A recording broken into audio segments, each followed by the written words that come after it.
저자가 독자를 위하는 글쓰기의 기본기를 잘 갖추고 있다는 생각이 든달까요? 건축학자 같기도 하고요. 프로 농사꾼 같기도 합니다. 하나씩 내용을 빌드업해가면서 앞에서 뿌린 시를 때에 맞게 하나씩 수확해가서요. 어떤 면에서는 공부하듯이 읽는다는 느낌을 가질 필요도 적다고 할까요? 가령 역사 공부할 때 있어서 억지로 외워가야 하고 암기해야 하던 그런 딱딱한 역사책이 아니라 그냥 재밌게 잘 써진 역사 스토리를 담은 책을 읽을 때 훌훌 읽으면서 그냥 받아들여지고 이해되는 느낌, 그런 것과 비슷합니다. 공부한다는 느낌이나 기억하고 있어야 한다는 압박을 느낄 필요도 없고요. 겁먹고 시작할 필요도 없습니다. 책 전체가 알아서 요약과 복습까지 알차게 해나가면서 앞으로 전진하니까 그냥 쭉쭉 읽어가세요. 470여 페이지라는 몸집이 그리 작진 않아 보여도 생각보다 재밌어서 읽는데 그리 오래 걸리지도 않을 겁니다. 말 그대로 학자가 쓴 독자를 위한 글이에요.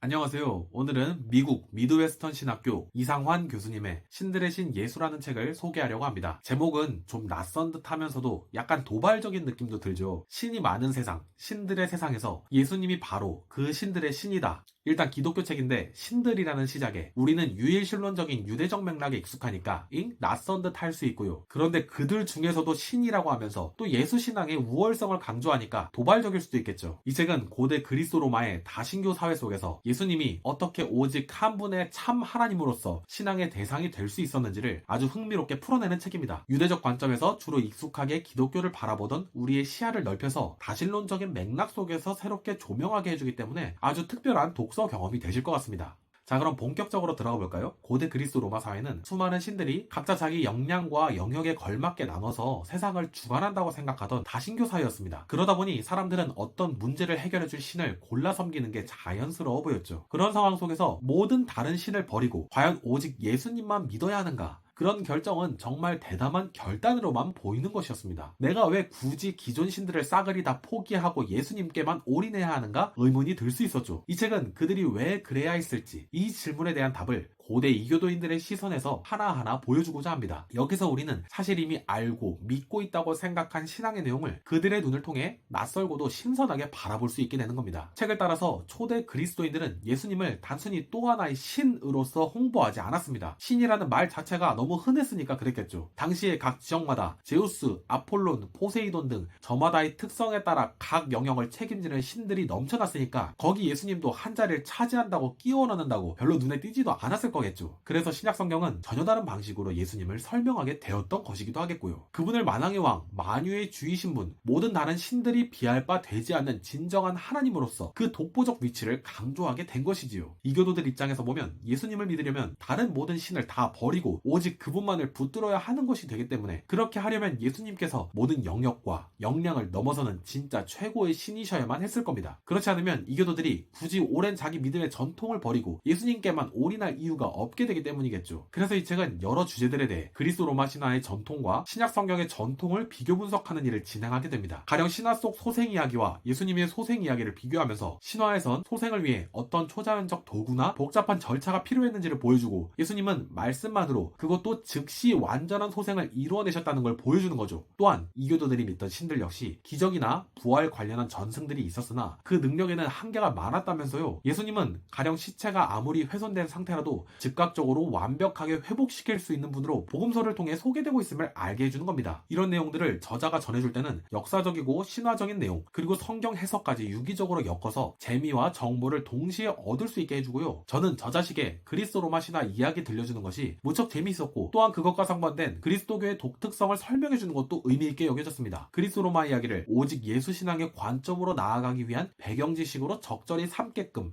아주 쉽게 안내해주고 소개해주고 있었거든요. 게다가 그러면서 동시에 예수님은 인간을 보시며 눈물 흘리는 사랑까지 보여주는 분으로 묘사되고 있었습니다. 이미 책 속에서 예수님은 힘과 능력만으로도 이교도들을 설복시킬 수 있는 분으로 나타나지만 그 존재는 사랑하는 존재로서 확인되고 있는 겁니다. 특히 당시 이교도 세계관에서 신이 인간을 조건 없이 사랑한다는 개념은 굉장히 낯선 것이었는데요. 그리스 로마 신들을 보면 보통 거래적 관계 속에서 제사를 요구하는 식이고요. 인간의 고통에 함께 아파해준다거나 심지어 자신이 희생을 감수하면서까지 인간을 구원한다라는 발상까지 가는 경우는 보기 굉장히 어려웠거든요. 그런데 예수님은 십자가에 달려 죽으시며 또한 부활하심으로써 이른바 초월적인 능력 플러스 사랑을 동시에 보여주는 분으로 우리에게 나타나고 있는 겁니다. 이교도들로서는 이런 신은 처음 본다라고 여길 수밖에 없고요. 그리고 결국 거기에 신선한 충격을 받아 매료될 수 있었던 것이고요. 이 책의 또 하나의 흥미로운 점은 이 책이 현대 한국 사회의 무속신앙을 고대 다신론과 연결해 바라보게 해준다는 겁니다. 그래서 지금까지 다룬 책의 내용은 오늘의 통찰로 연결되고 적용될 수 있는 선교적인 지혜 또는 그런 지혜의 실천의 장이 될 수 있게 되죠. 그러니까 한국 사회에서 무속신앙은 아직까지도 여전히 깊이 뿌리를 내리고 있어서 많은 사람들이 점집을 찾아가거나 제사를 올리거나 하는 등의 식으로 나타나고 있는데요. 저자는 이 무속신앙을 고대 그리스 로마의 다신론과의 비슷한 구조를 지닌 것으로 분석해주면서요. 그렇다면 우리는 초기 기독교인들이 이교도들에게 복음을 전할 때 어떻게 접근했는지를 잘 살펴보면서 우리 또한 그 소통과 설득의 지혜를 오늘 우리의 대화 속에서 어떻게 실천할 수 있을지 생각해 보게 해주는 겁니다. 이런 대목에서는 책이 교회사적으로도 선교학적으로도 의미가 있다는 느낌을 갖게 해주었습니다. 신들의 신 예수 제목만 들었을 때는 굉장히 학술적이고 딱딱할 것 같은 부담이 들었을지도 모르겠는데요. 실제 책도 좀 두툼한 느낌이 들기도 하고요. 하지만 그 안에 내용을 까놓고 보니까 아주 독자 친화적이라서 읽기가 수월합니다. 저자가 기차에서 만난 사람, 주유소 등에서의 만남을 동반한 일상 에피소드를 하나씩 풀어가면서 앞에서 던진 질문과 단서를 자연스럽게 이어받아 마무리하는 구성이라서요. 저는 몰입감 아주 좋았습니다. 글 자체에 담긴 뜨거운 열정도 우리로 은혜 체험이랄까 선교적 결단이랄까 그런 것도 하게 해줬고요. 그래서 저는 이런 책을 다 읽고 나서 목차를 보라고 권하고도 싶은데요. 물론 목차는 책이 나아갈 길을 알려주는 거고 다룰 주제, 소재들을 제시하는 아주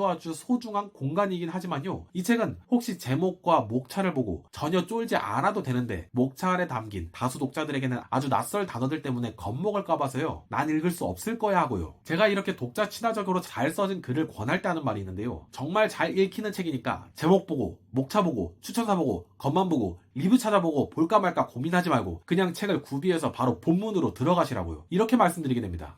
그럼 마지막으로 이 책이 계속해서 던지는 핵심 질문을 함께 생각하면서 마무리해보고 싶은데요. 수많은 신들이 경쟁하던 세상에서 사람들은 왜 예수님을 택했을까요? 그 답은 예수님이 신들의 신으로 불릴 만한 초월적 능력뿐 아니라 인간을 위해 눈물 흘리고 죽음까지 대신 짊어질 수 있는 절대적 사랑의 존재이기도 하기 때문이었다는 겁니다. 그리고 이 책을 통해 읽게 되는 예수님의 능력과 사랑이 지금 이 시대에도 여전히 유효하다는 사실을 깊이 깨닫는 시간이 될 수 있으리라 생각됩니다. 그렇다면 다신론적 환경을 살아가는 오늘날에도 우리 역시 그 초월적 사랑을 품고 주변인들과의 대화 속에서 품위를 잃지 않는 그리스도인으로서의 사명까지 잘 감당하도록 하는데 큰 도움이 될 수 있지 않을까 생각하면서 오늘의 북리뷰를 마무리해봅니다. 신들의 신이면서 동시에 나를 사랑해주시는 그 예수님을 이 책을 통해 새롭게 만나보시기를 바랍니다. 함께 나눈 내용들이 여러분들께서 이 책을 읽어가는데 작은 도움이 될 수 있었으면 좋겠고요. 덧붙여 이 영상 또한 저자와 책에 대한 소개와 더불어 이 채널의 가치를 보여주는 기회가 되길 바라는 마음도 있습니다. 그럼 이렇게 해서 오늘의 배태진의 언어교실의 베블리오테카, 라틴어로 도서관을 의미하는 비블리오테카, 앞글자 B 대신 배태진의 배를 넣은 베블리오테카의 북리뷰는 여기까지입니다. 도움이 되셨다면 좋아요와 구독 그리고 댓글 부탁드립니다. 그럼 다음에 만나요.